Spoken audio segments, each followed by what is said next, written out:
नमस्कार, मैं रवीश कुमार। जब भी आपको बेरोजगारी से परेशान कोई युवा मिले, ऐसा कोई मिले जिनकी सैलरी कम हो गई हो या जिनका बिजनेस नहीं चल रहा हो और सभी पेट्रोल और डीजल के बढ़ते दामों से परेशान हो, तो आप उनकी बेचैनी सिर्फ एक लाइन से दूर कर सकते हैं। उनके कान में धीरे से कहिए, कोई दूसरा विकल्प भी तो नहीं है। उनका चेहरा खिल जाएगा। इसे सुनते ही जो पब्लिक 100 रुपए लीटर पेट्रोल भराने से परेशान थी, 114 रुपए लीटर पेट्रोल भराने लग जाएगी और कहेगी, जाने दीजिए, कोई दूसरा विकल्प भी तो नहीं है। लोग मारे खुशी के बालकनी में थाली पीटने आ जाएंगे।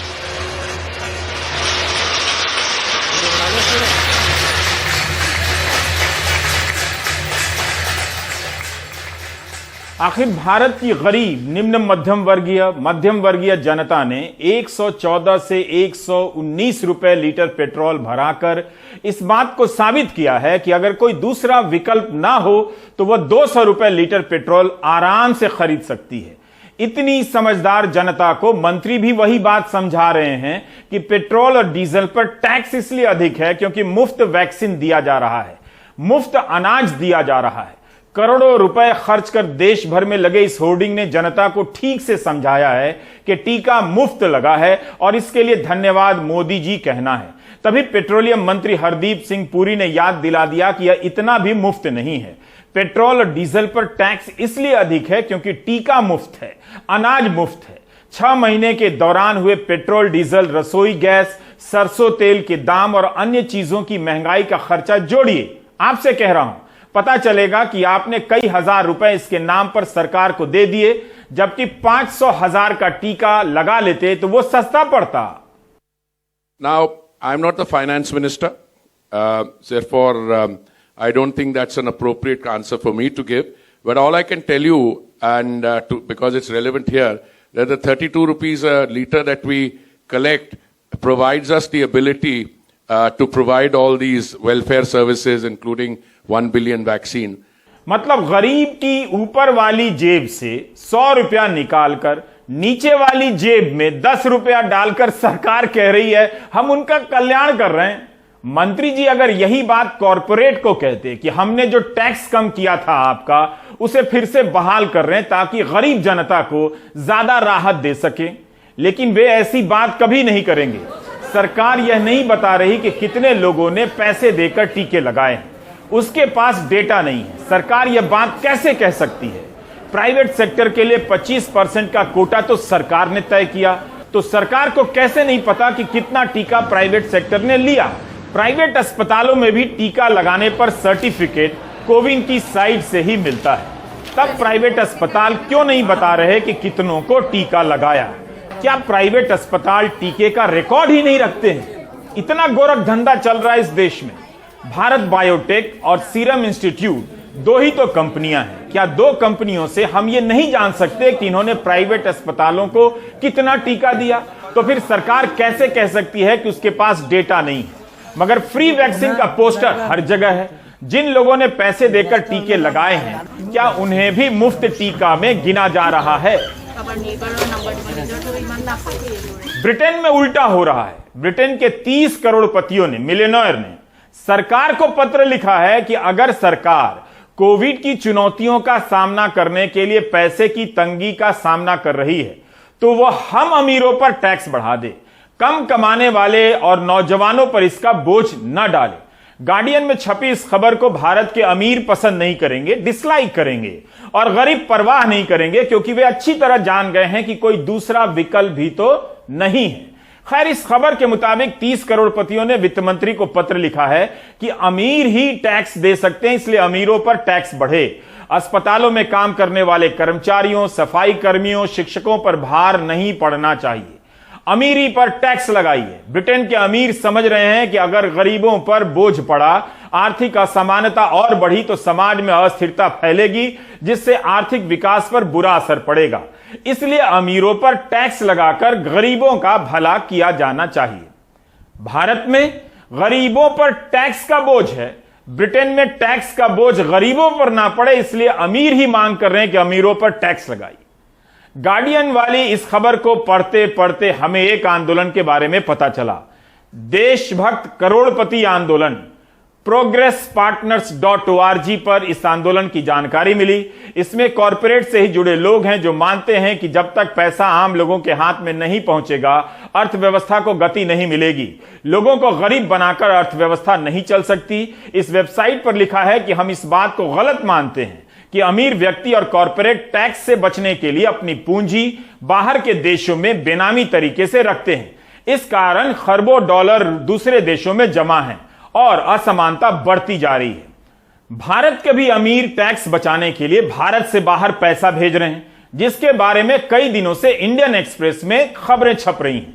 अच्छा है कि हिंदी अखबारों और चैनलों के जरिए आप ऐसी खबरों को नहीं पढ़ते हैं, वरना आपकी इस खुशी पर पानी फिर जाएगा कि एक तरफ आप टैक्स के कारण गरीब हुए जा रहे हैं, दूसरी तरफ देशभक्त अमीर लोग टैक्स बचाकर बाहर पैसा भेज रहे हैं ताकि वे और अमीर हो जाएं। इंडियन एक्सप्रेस की रिपोर्ट में 300 से अधिक भारतीयों के नाम हैं। टैक्स बचाने वाले नवरत्नों में भारत रत्न सचिन तेंदुलकर भी हैं। ये लोग भारत में नहीं, बलीज में पैसा रखते हैं। बलीज किन्ने है, गूगलवा में खोज लीजिएगा। भारत में ऐसी खबर पर कोई हलचल नहीं, जबकि ब्रिटेन के अमीर ही इस पर्दाफाश का हवाला दे रहे हैं और सरकार को चिट्ठी लिख रहे हैं कि टैक्स बचाने के लिए बाहर के देशों में इतना पैसा रखना गलत है, इससे जनता और गरीब होगी। अर्थव्यवस्था में दो तरह के टैक्स होते हैं, एक तो प्रत्यक्ष कर होता है और एक अप्रत्यक्ष कर होता है। प्रत्यक्ष कर तो बहुत ज्यादा लोग नहीं देते हैं। अभी जैसे प्रधानमंत्री ने कहा कि सिर्फ जो 1.5 करोड़ लोग हैं जो प्रत्यक्ष कर के दायरे में आते हैं, और टैक्स रिटर्न फाइल करने वाले हो सकता है 5 करोड़ हो, पर जो इफेक्टिव टैक्स देने वाले हैं वो तो 1.5 करोड़ ही हैं। वो ज्यादातर अमीर होते हैं और अपर मिडिल क्लास के होते हैं। मिडिल क्लास का जो होता है उसके ऊपर बोझ पड़ता है अप्रत्यक्ष कर का। तो जो पेट्रोलियम के पदार्थ हैं उन पे जो टैक्स पड़ रहा है इस समय, एक्साइज ड्यूटी है, वैट है, वो ज्यादातर जो है वो गरीब आदमी और मिडिल क्लास का पे कर रहा है। तो हमको अपने प्रत्यक्ष कर बढ़ा देने चाहिए और अप्रत्यक्ष कर हैं वो कम कर देने चाहिए। और जो आपने बात बताई कि जो ब्रिटेन के अमीर हैं, ये बात तो पिछले 8 साल से चल रही है। अमेरिका में जो बहुत ही अति अमीर लोग हैं, जैसे कि वॉरेन बुफे हैं, जॉर्ज सोरोस वगैरह हैं, वो कह रहे हैं कि अगर कैपिटलिज्म को सरवाइव करना है तो फिर कैपिटलिज्म में जो अमीर को जो टैक्स पे करना चाहिए। और क्योंकि उन्होंने बताया कि जो उनकी सेक्रेटरी है उसका जो टैक्स रेट है वो उनके टैक्स रेट से ज्यादा है, क्योंकि अमीर को तो बहुत सारे कंसेशन मिल जाते हैं, डिडक्शन मिल जाते हैं, तो उससे वो ज्यादा टैक्स नहीं पे करते।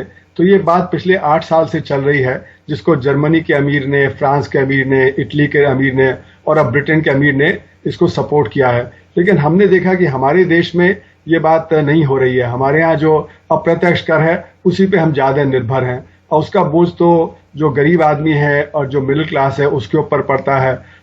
गरीबों की जेब से पैसे निकालकर गरीबी दूर करने का यह जादू वाकई कमाल का है। दूसरा कोई विकल्प भी तो नहीं है। इसलिए भारत की जनता को बधाई दी जानी चाहिए, क्योंकि कोई दूसरा विकल्प भी तो नहीं है। अब आते हैं आर्यन खान की खबर पर। इस खबर के बहाने नौकरशाही के भीतर के कंकाल जिस तरह से बाहर आ रहे हैं, उससे आपको चिंतित होने की जरूरत है। चूंकि कोई दूसरा विकल्प भी नहीं है, इसलिए आप इस प्रसंग को भूल गए होंगे जब सीबीआई के दफ्तर को दिल्ली पुलिस से घेरवाया गया था और देर रात नए निदेशक को कुर्सी पर बिठाया गया। तब सीबीआई के 2 बड़े अफसर एक दूसरे पर भ्रष्टाचार के आरोप लगा रहे थे, एक दूसरे को गिरफ्तार करवाने पर आमादा हो गए थे। दोनों ही किसी के करीबी थे, लेकिन आपस में दुश्मनी हो गई। ठीक उसी तरह जैसे फिल्मों में लूट के माल को लेकर गैंग में झगड़ा हो जाता है। सुशांत सिंह राजपूत के प्रसंग में भी देश की संस्थाएं अपने राजनीतिक आका के लिए आपस में झगड़ती नजर आईं। मुंबई पुलिस डाल तो बिहार पुलिस पात। मुंबई पुलिस के कमिश्नर रहे परमवीर सिंह कहां हैं किसी को पता नहीं। किसी के जरिए कोर्ट से कहलवा दिया है हलफनामा देकर कि वे अदालत की कार्रवाई के लिए निजी तौर पर हाजिर नहीं होंगे। जांच आयोग के सामने हाजिर होने के लिए उनके खिलाफ वारंट जारी हुआ है। क्या ऐसा ही कुछ आर्यन खान के मामले में हो रहा है?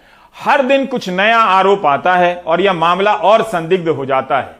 नारकोटिक्स कंट्रोल ब्यूरो के निदेशक समीर वानखेड़े अफसर पर जिस तरह के आरोप लगे हैं उसमें राजनीति तो होगी ही, लेकिन अगर वे आरोप सही हैं तो कितना भयानक है कि फर्जी गवाहों को खड़ा कर किसी नौजवान की जिंदगी से खेला जा रहा है। हमारे सहयोगी सुनील सिंह अपनी रिपोर्ट में इसकी पड़ताल कर रहे हैं कि क्या आर्यन खान को फंसाया गया है। अभिनेता शाहरुख खान के बेटे आर्यन खान को गिरफ्तारी के बाद जब 3 अक्टूबर को पहली बार रिमांड के लिए मजिस्ट्रेट के पास लाया गया, तब एनसीबी ने सिर्फ 2 दिन की रिमांड मांगी थी। केस में तब तक एनडीपीएस कानून के तहत साजिश की धारा 29 भी नहीं लगी थी। इसी आधार पर मजिस्ट्रेट ने आर्यन खान के साथ अरबाज मर्चेंट और मुनमुन धमेचा को सिर्फ 1 दिन यानी 4 अक्टूबर तक एनसीबी रिमांड पर भेजा था। खास बात है कि आर्यन के वकील सतीश माने शिंदे ने भी आर्यन को 1 दिन की रिमांड का विरोध नहीं किया था। शायद उन्हें भी उम्मीद थी कि दूसरे दिन न्यायिक हिरासत मिलते ही जमानत मिल जाएगी और आर्यन जेल जाने से बच जाएंगे। अब सवाल यह है कि रात भर में ही ऐसा क्या खेल हुआ कि दूसरे दिन एनसीबी ने आरोप बढ़ा दिए। आर्यन और अन्य आरोपियों के खिलाफ साजिश की धारा 29 लग गई, जबकि आर्यन खान के पास से 1 ग्राम ड्रग्स भी बरामद नहीं हुआ था, न ही उसने ड्रग्स का सेवन किया था। बाकी आरोपियों में से भी वो अरबाज मर्चेंट के अलावा किसी और को जानता तक नहीं था, लेकिन एनसीबी ने उसके 2 से 3 साल पुराने व्हाट्सएप चैट के आधार पर उसे इंटरनेशनल ड्रग सिंडिकेट से जोड़ दिया और जांच के लिए 11 अक्टूबर तक हिरासत मांग ली। 4 अक्टूबर को कोर्ट में एनसीबी के जोनल डायरेक्टर समीर वानखेड़े के साथ खुद additional solicitor general Anil Singh भी मौजूद थे, जो अमूमन होता नहीं है।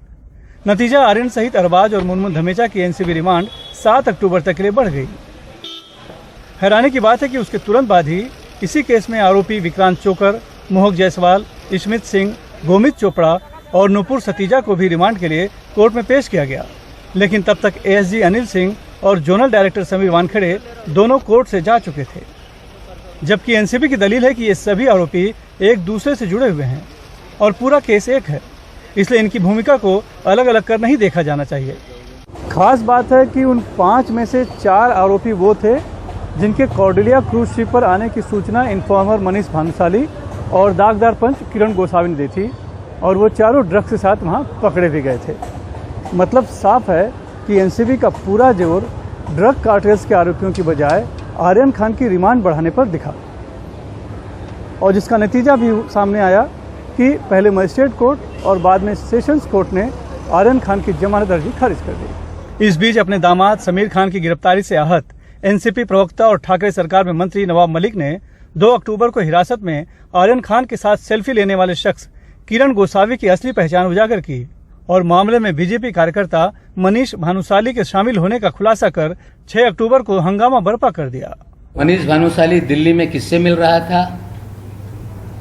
मनीष भानुशाली गुजरात में किन मंत्रियों के साथ बैठा था?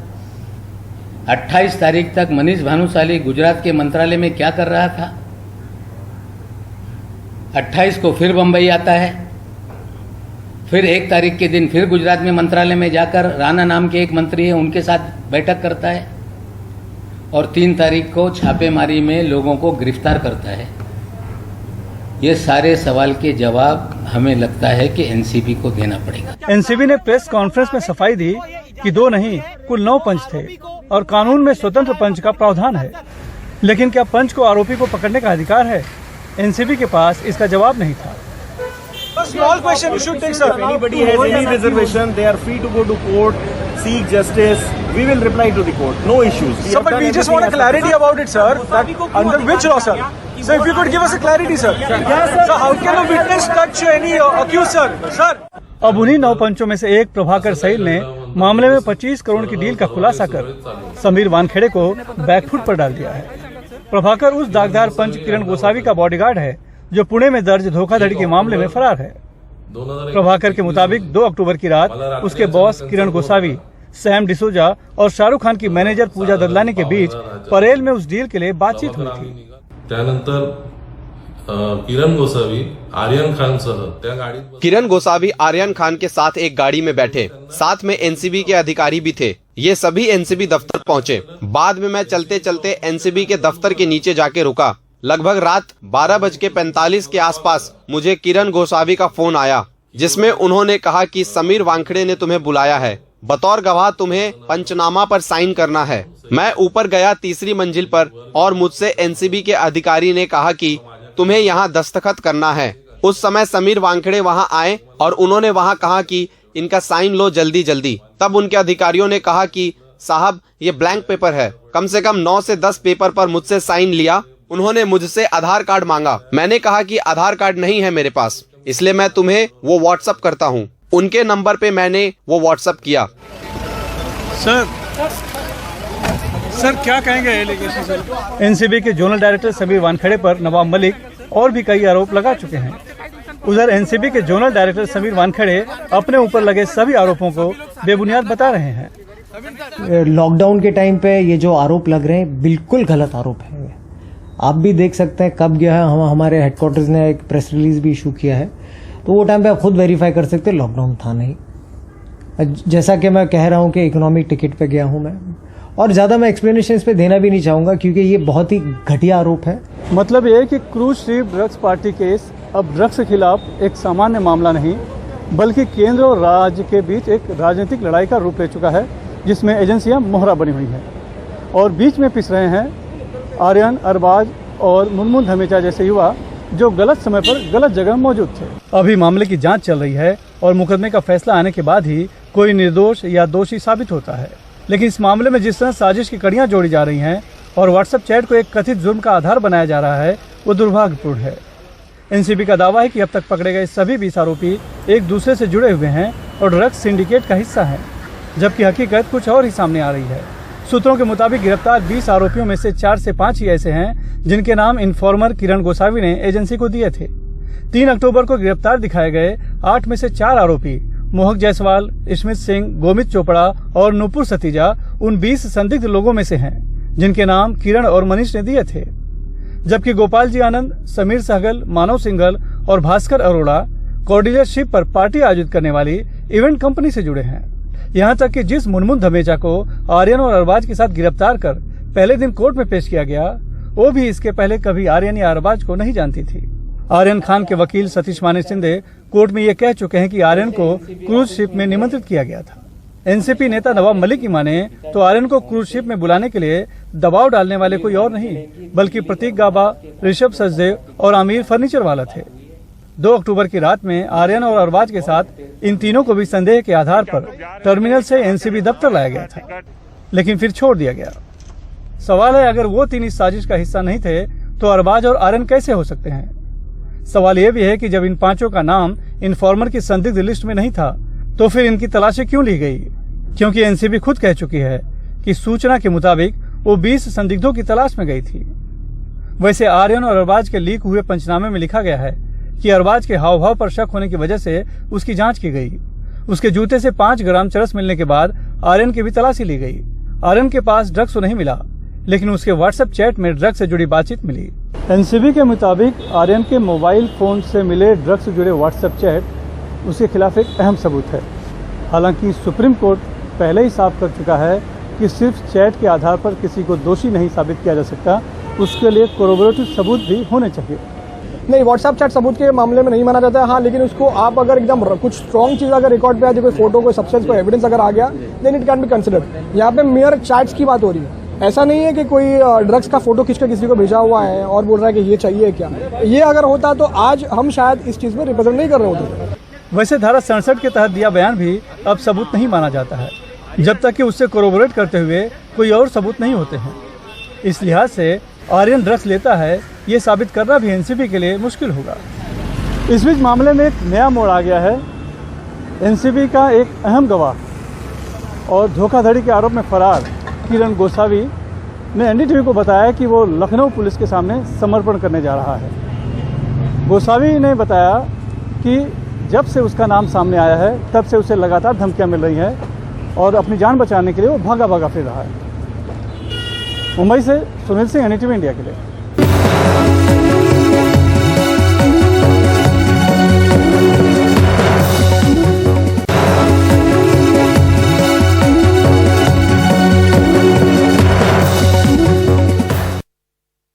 हिंदी प्रदेश के नौजवानों और व्हाट्सएप के रिटायर्ड अंकिलों की योग्यता के अनुसार 2 खबरें हैं।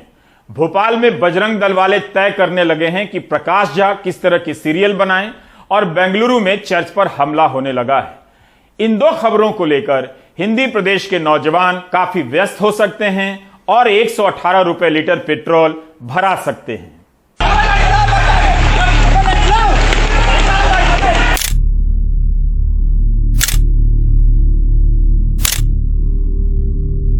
हिंदुओं की आस्था के साथ खिलवाड़ बंद करो, बंद करो, बंद करो। भोपाल में पुरानी जेल में वेब सीरीज आश्रम 3 की शूटिंग के दौरान बजरंग दल के कार्यकर्ताओं ने तोड़फोड़ की। प्रकाश झा के साथ झूमाझटकी हुई। वैनिटी वैन समेत 5 गाड़ियों में भी तोड़फोड़ की गई। बाद में पुलिस ने हंगामा करने वालों को खदेड़ा। हंगामा करने वालों की मांग थी वेब सीरीज का नाम बदला जाए। भोपाल की धरती पर आकर के वो अपनी फिल्म बना लेगा। बजरंग दल चैलेंज करता है, इस फिल्म को बनने नहीं देंगे। अभी केवल प्रकाश झा का मुंह काला खड़ा है। बॉबी देओल को ढूंढ रहा है। अपने भाई से सीखे कुछ। सोमवार सुबह शूटिंग जारी रही। पुलिसकर्मी पूरे रास्ते भर तैनात थे। हालांकि गृह मंत्री भी हुड़दंगियों के सुर में सुर मिलाते नजर आए। हमारी भावनाओं को आहत करने वाले दृश्य फिल्माते क्यों हो, और हिम्मत है तो किसी दूसरे धर्म की भावनाओं को आहत करने वाला कोई दृश्य क्यों नहीं फिल्माते हो। आश्रम वाले मामले में भी हम एक स्थायी गाइडलाइन जारी करने वाले हैं कि आपत्तिजनक अगर कोई सीन है या किसी धर्म की भावना को आहत करने वाले कोई सीन अगर आपकी स्टोरी में है तो पहले प्रशासन को वो स्टोरी दें और अनुमति लें, उसके बाद ही वो फिल्मांकन करें। क्यों आश्रम नाम क्यों, और किसी दूसरे का रख के दिखाओ, समझ में आएगा फिर। कांग्रेस का आरोप है ऐसी घटनाएं सरकार के संरक्षण में हो रही हैं। सरकार के संरक्षण में तो हो रहा है, नहीं तो किसकी हिम्मत है कि क्रू मेंबर को दौड़ा कर पीटे, निर्देशक पे शाही फेंक दे और पुलिस की मौजूदगी में करे, वाहनों में तोड़फोड़ कर दे। इस पूरे मामले में फिलहाल प्रकाश झा ने ना तो पुलिस में शिकायत की है, न ही मीडिया में अपना पक्ष रखा है। आश्रम के अभिनेता बॉबी देओल के पिता भाई सत्तारूढ़ दल के नेता हैं। खैर, सुटेबल बॉय को लेकर जो विवाद हुआ था उसके बाद मध्य प्रदेश सरकार ने दिशा निर्देश बनाने की बात कही थी। उसका क्या हुआ ये तो नहीं पता, लेकिन अब आश्रम के बाद वापस से ऐसी ही बात चल रही है, यानी सेंसर बोर्ड से पहले जिले के बाबू कहानी पर कैंची चलाएंगे। दुखद उन मंत्रियों का रवैया भी है जो अपने बयानों से किसी खास धर्म या संप्रदाय के नुमाइंदे नजर आते हैं, पूरे राज्य के नहीं। दुखद उन फिल्मकारों का रवैया भी है जो अपने फिल्मों के जरिए तो क्रांति की बात करते हैं, लेकिन अपने ऊपर हुए जुल्म की शिकायत तक दर्ज कराने नहीं आते। भोपाल से कैमरा पर्सन रिजवान खान के साथ अनुराग द्वारी, एनडीटीवी इंडिया।